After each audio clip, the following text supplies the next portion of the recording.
Movie versus movie. Movie versus movie. Movie versus movie. Movie versus movie. All right, we are back with another conversation from Movie versus Movie. Did we come up with like what this is called? No, we didn't. We need to Patrick is like, nope. Well, this is our conversation episode. Last month we talked about Jennifer's Body and Barbie. And we were in a previous version of this episode that we had to stop because of technical difficulties. We were talking about how we were thinking way more about Jennifer's Body in the long run. Like since we've seen it, having had like a full month go by, we're like, I think I like that movie more. What do you think? Yeah, I think in the episode I was the lone dissenter who picked Barbie, but it was close. But I do think on the scale of how much have I thought about this afterwards, Jennifer's Body probably wins. Yeah. Which I feel like is like a way that I tend to rate movies in my head. And I'm like, if it made me think about it a lot afterwards, if I'm like revisiting scenes a bunch, then that's a good movie. I do the same thing. Like when we saw Poor Things together, and I was like, I'm not going to think about that movie again. Yes, exactly. Yeah. And so that's sort of also how I rate it. If I leave and I'm like, fuck, I'm going to be thinking about that movie a long time. Like Marcel the Shell, which we should definitely do on an episode sometime. The last like 5 minutes of that movie, sometimes I'll just be like out on a porch somewhere and I'll just be immediately back into that movie. Really? I'm like, wow. Yeah. It's really good. Have you watched it since? No, I saw it in theaters? theaters. I haven't seen it since, which would be really good to revisit on the small screen. I don't think you'll lose anything on a smaller screen, but I don't know. No, he's a small guy. It's a small guy for a small screen. But that's interesting because I haven't thought about that movie. Really? Yeah, I know that fight. No, I knew multiple people who were like deeply emotionally moved by that movie. Yeah. Including people that I saw it with. Someone Really? that I saw it with was like sobbing in it. Yeah. And I really liked the movie, but it didn't have that effect on me. So Yeah, Alice, our fantastic guest host from last time. Yeah, she was sobbing through the entire movie. Well, mostly the grandma shell stuff, but right. I just think that movie's so smart. And then it has like, how can I be really vague about this? The moment where he's just looking out the window at the very end. Sure. You got a different cut than I did. No, sometimes I'm like, wow, like that. It was just a very striking image. Sometimes images stay with me more than anything else. Yeah, for sure. Like when I think of the zone of interest, I think about a lot of images in that movie. Yeah. Rather than the dialogue or whatever. Like another fantastic movie, I think, but like him looking down the dark hallway and then descending the stairs. Yeah. That's like, for me, I was like, holy shit. Like, wow, okay. Just very cool imagery there. Yeah. I think, and that movie too, just the sound too. But flashes Oh of my it. God, the sound. Like, that had to have won for sound design, did it? I don't. I gotta Maybe. look this up after we record. But like, man, so fucking good.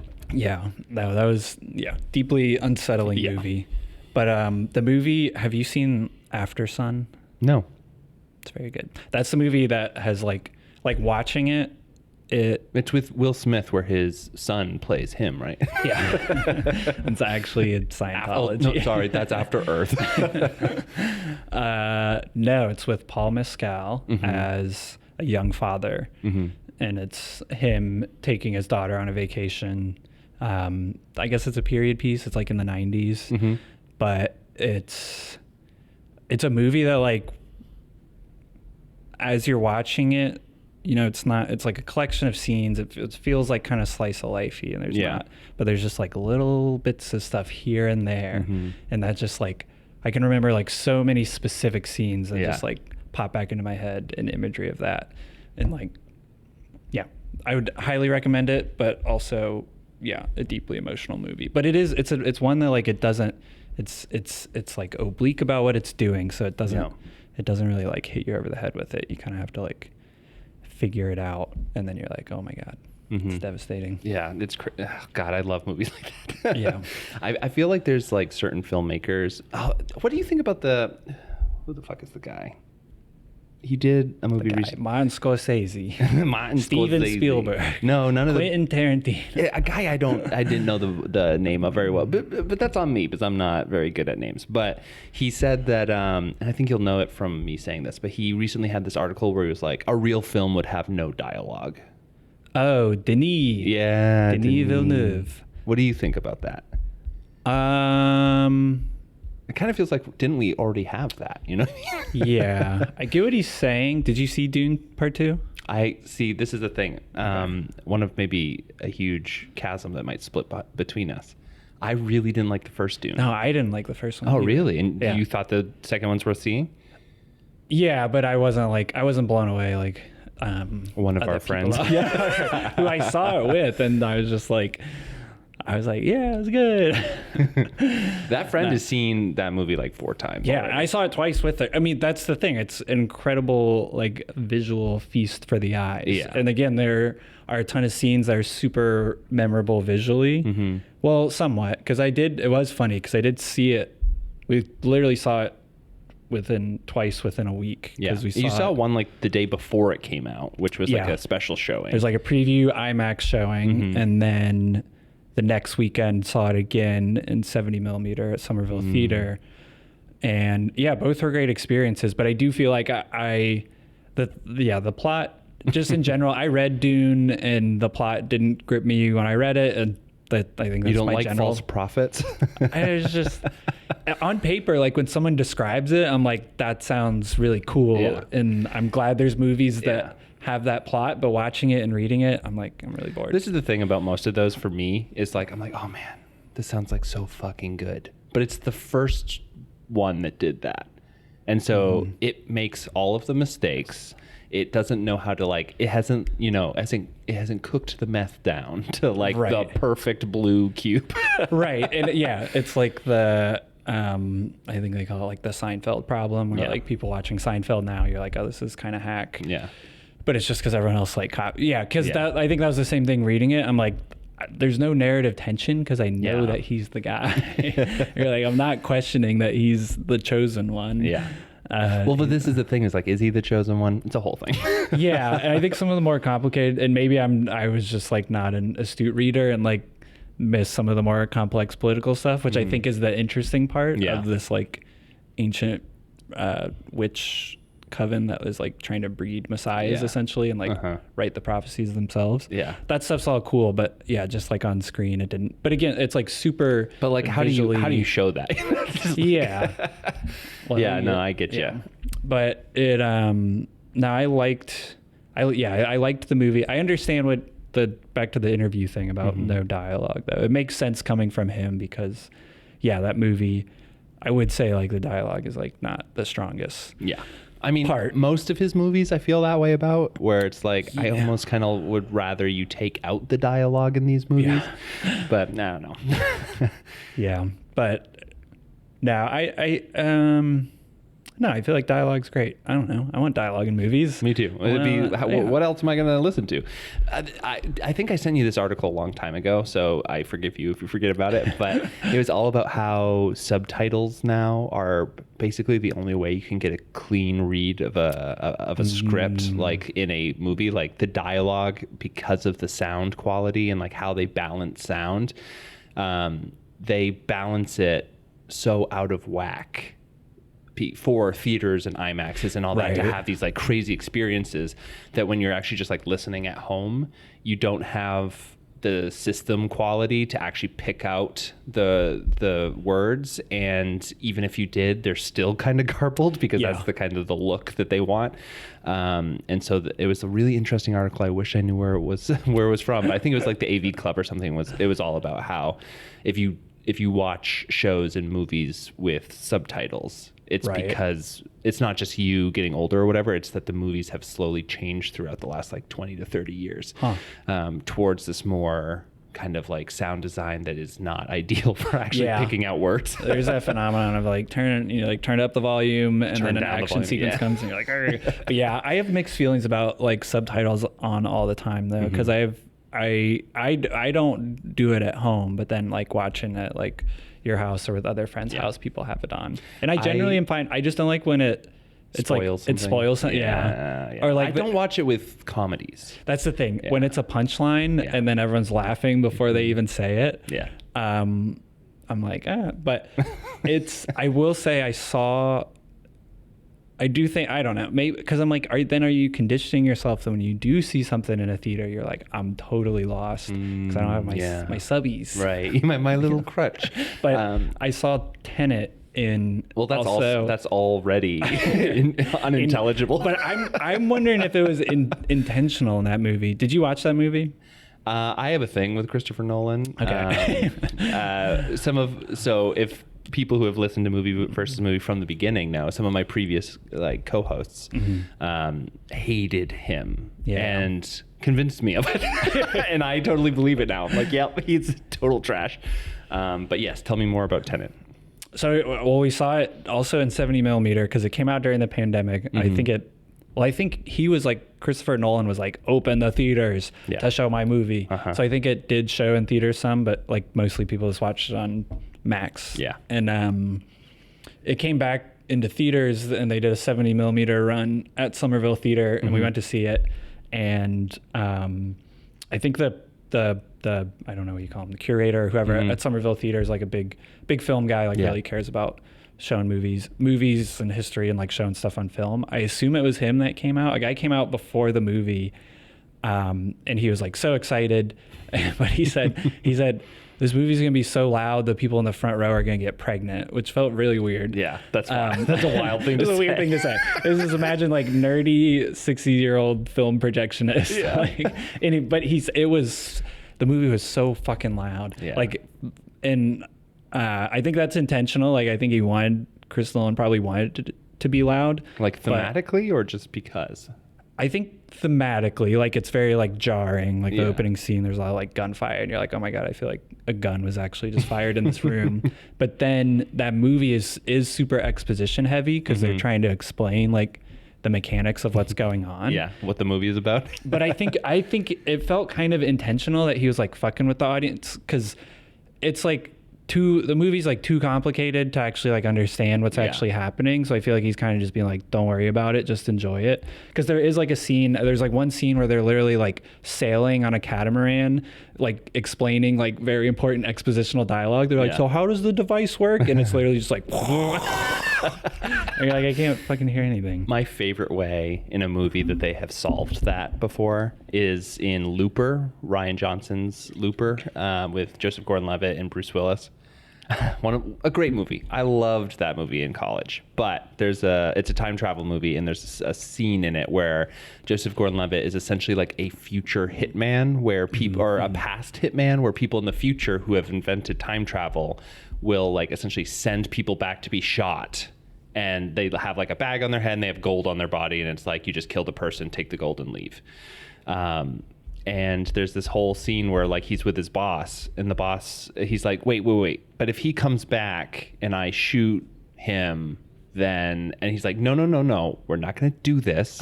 Like, we're not going to like connect all of the dots with red string, and we're not going to like go 3 pages deep of like theory.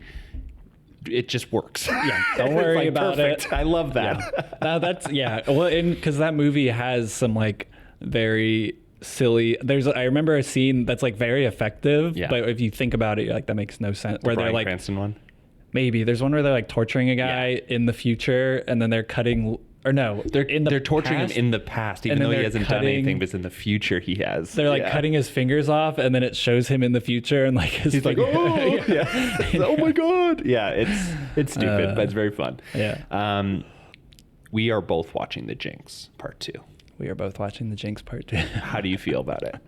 Where are you? Okay, we watched episode 3. Okay. The other night. So you're not fully up to date. We're not fully up to date. Which will be good because we've hit a point in the show where it's one episode left.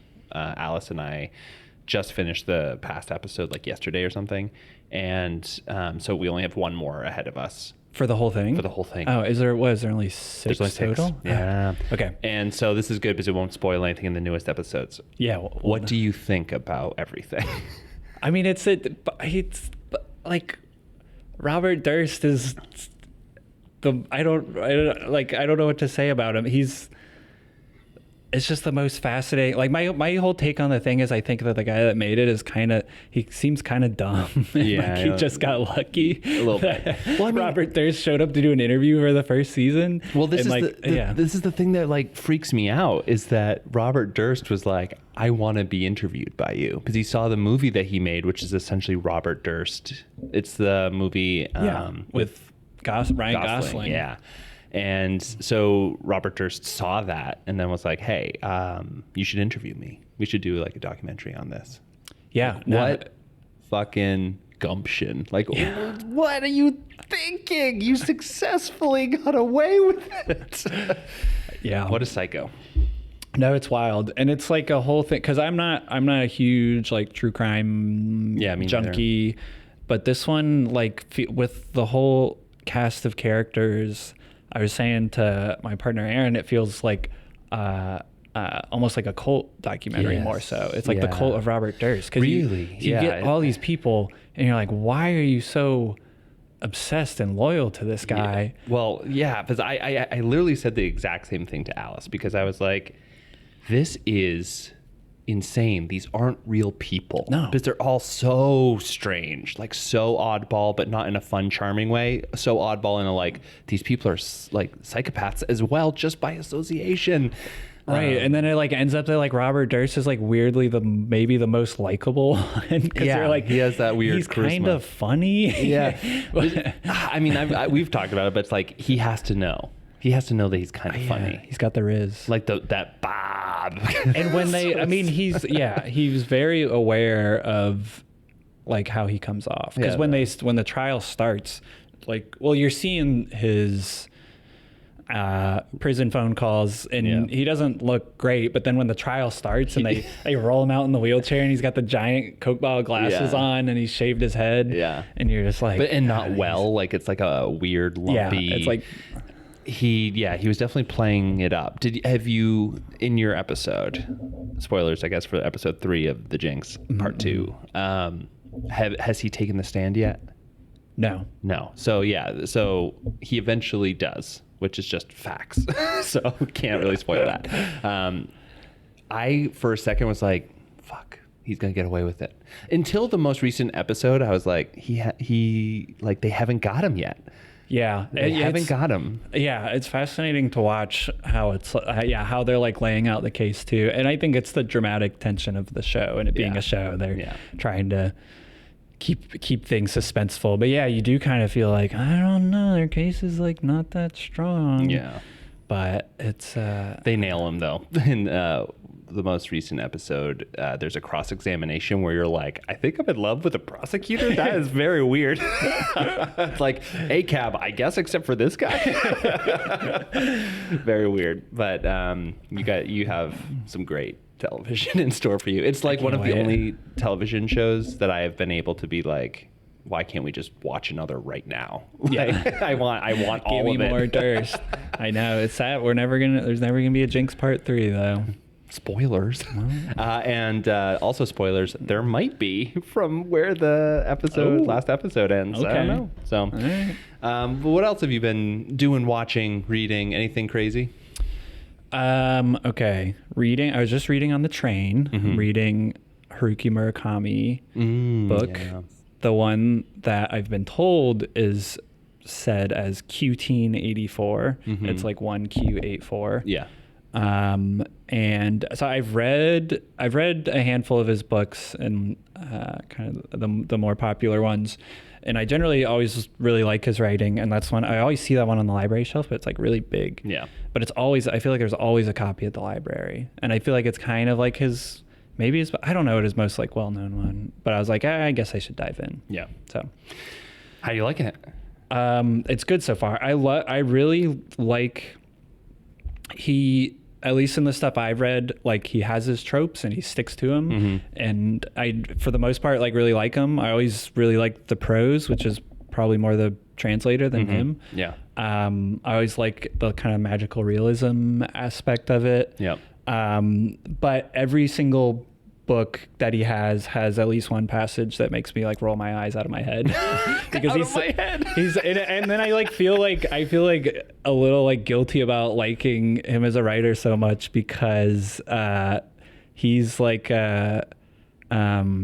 you know, on Book Talk, whenever people like read the passages where a male writer is describing a woman, like the flower petal unfolded or whatever. Yeah, it's always like always introducing female characters. It's immediately like she had like big, beautiful eyes and slender frame and big tits. Couldn't believe how big her Legs tits that were. went down all the way to the floor. And you're like, all right, buddy. Yeah. But I'm like, well, maybe it's because it's the male protagonist that's describing them this way, so it's just their perspective, not the writers. But like, I think it's probably the writer. Yeah. Have Have you ever read Never Let Me Go? No, but that's another author who I always see on the shelf that I'm like, they're like a seminal writer. I should read some of their work. They definitely are. There's kind of like a 50-50 split I've heard from their kind of bibliography, like all of their books, like some good, some bad. Yeah, the most recent one I've heard, bad. What's the most recent one? Not Clara and the Sun. That's older, right? No, yeah. I don't quite remember, but Never Let Me Go is one of those pieces of media where I was like, this is really well made. It is exceptionally written. The story is moving, and I also hated it. I literally refer to it as the organ book. Alice really doesn't like that. She's the one who recommended it to me. Okay.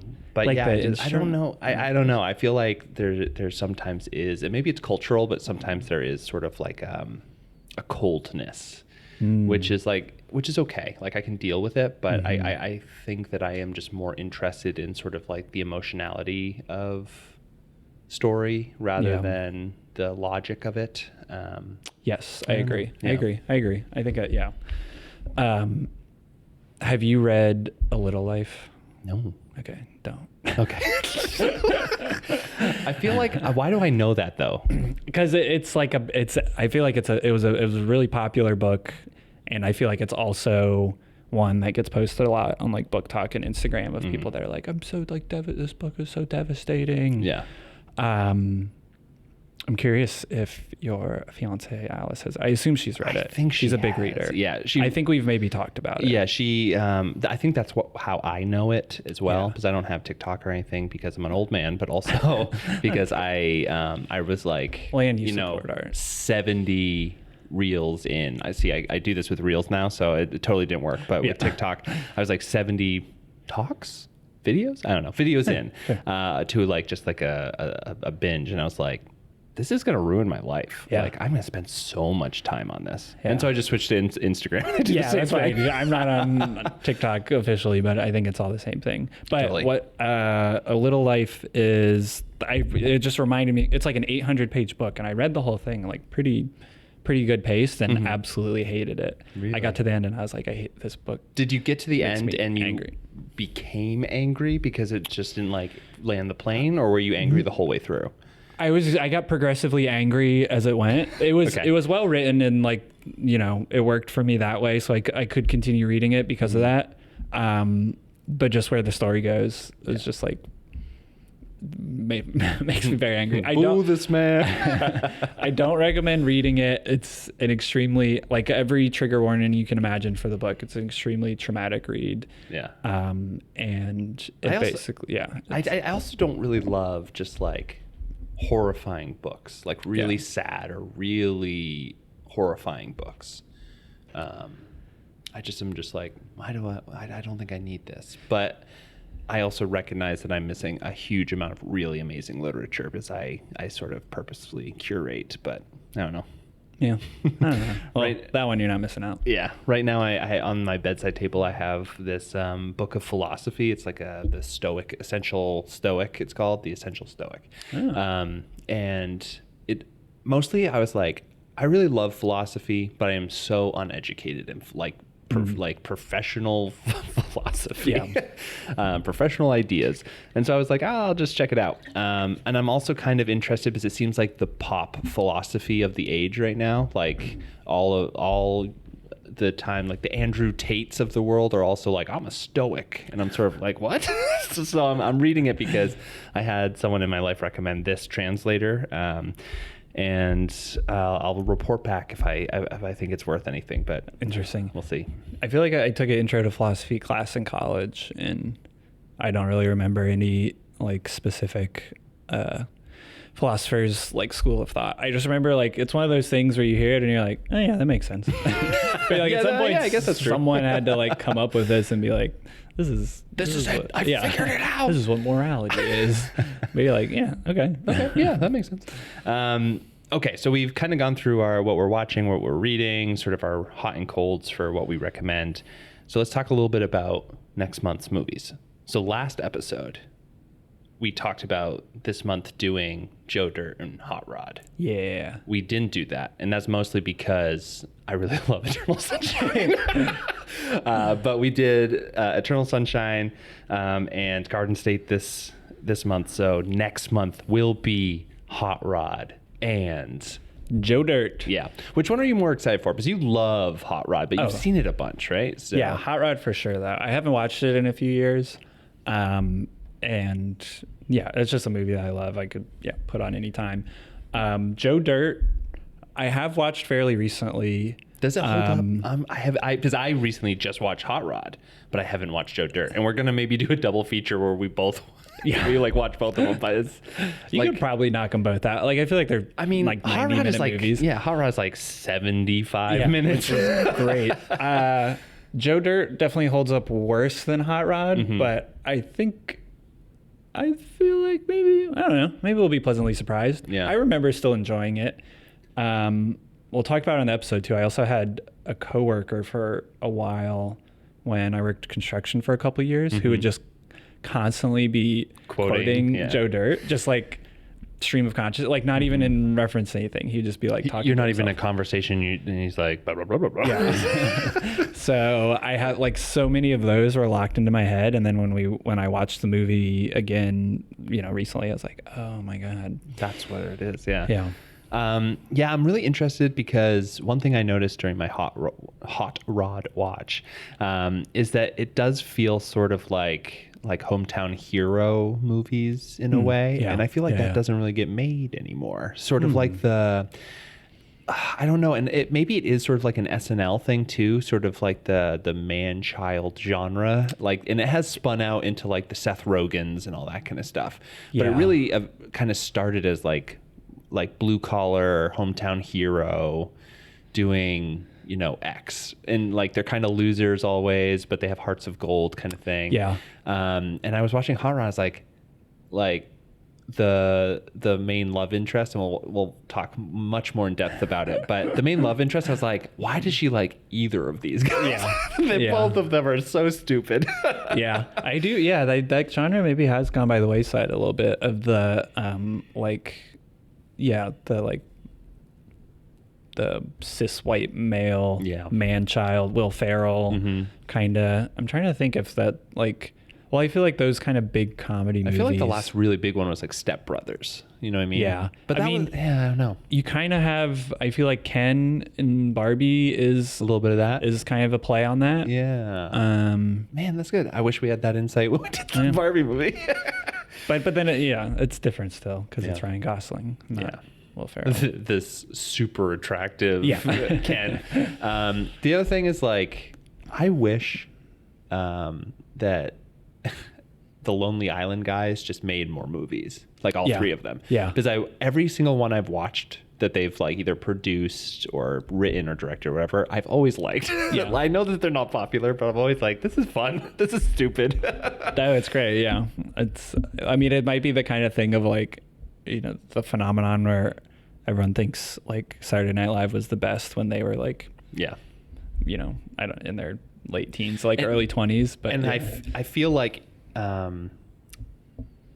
what's his name? Holy shit. Andy Samberg? No, Adam Sandler. I feel like Adam Sandler is like the mold that made all of these movies, because he proved that they could be successful. Yeah. And he's sort of like an auteur when it comes to that specific storyline. Right. And he's like probably, I'd be curious, but I'm almost positive Joe Dirt, maybe even Hot Rod, he's probably directly financially involved in those two. Because then I feel like that was the thing too, is then he just made a bunch of production those movies companies, yeah. for his friends, like David Spade and stuff. And Yeah, like I remember reading when like Grown Ups 2 came out, where they were all like, yeah. yeah, these are actually basically just work vacations Yeah. where we get to come do stupid scenes. We've purposely written them in fun situations that we get to go to like Hawaii or whatever, and Yeah. then they go shoot and then come home. yeah, sure, Oh my God, I forgot to tell you. What? Something crazy, and then we can end. Okay. Because we have other things to do. But I watched the J-Lo documentary last night. Have you seen it? No, but I saw stuff online about. It's not really a documentary, right? It's like there is a documentary that goes along with that movie.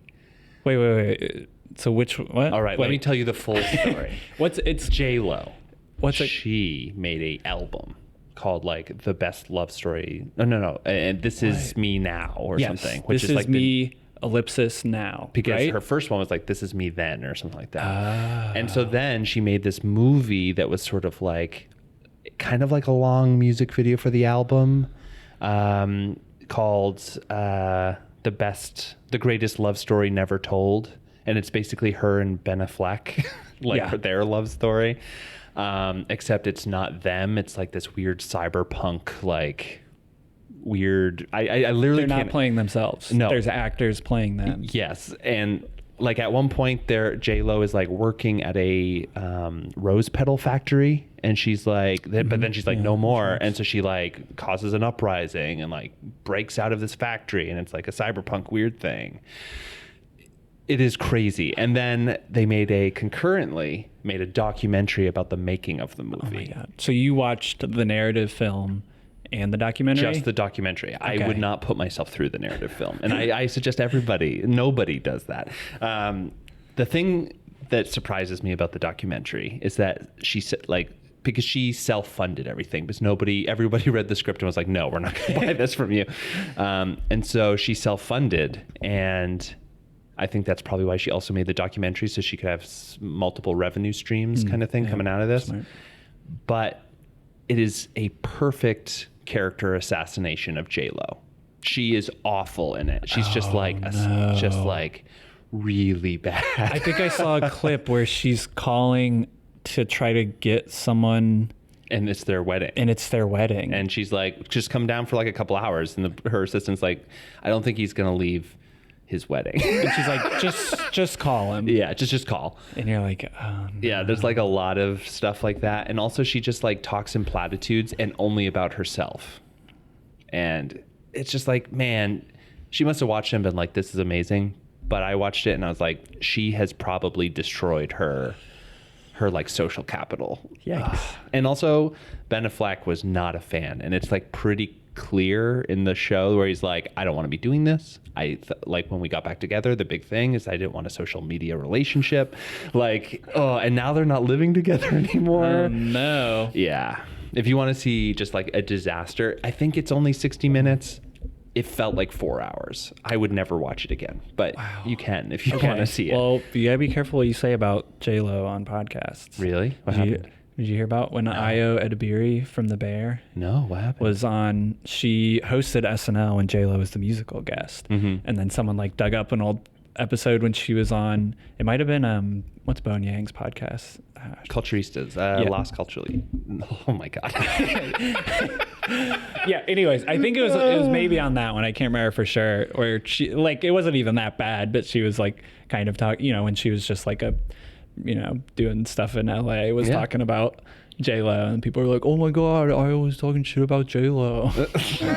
And it became this whole thing. Then Tina Fey went on Las Culturistas and we're like, "You like to Bone Yang and Matt Rogers," and we're like, "You are too famous now. You can't say things about people on like your podcast." Really? Yeah, like to them. It's a funny clip. You should look it up with Tina Fey, and yeah, it's good. That's crazy. So just watch out. You might be hosting SNL one day and J-Lo's a musical guest. Who knows? And you have to apologize to her. Well, this is the thing, is that I'd probably be like, I just didn't like your movie. You're great. Everything else, 100%. I love your music. Anyway, so in 2 weeks, we will drop the next episode. Actually, when does this come out? This is probably the third week of the month. So yeah, in 2 weeks. Wow. He did that all in his head. Yeah. I mean, it's all just 4 weeks. So it's all in a month. So, and we'll see you then for our movie versus movie with Joe Dirt and Hot Rod. All right, take us out, Patrick. That is all for, what are we calling this? Talking about culture.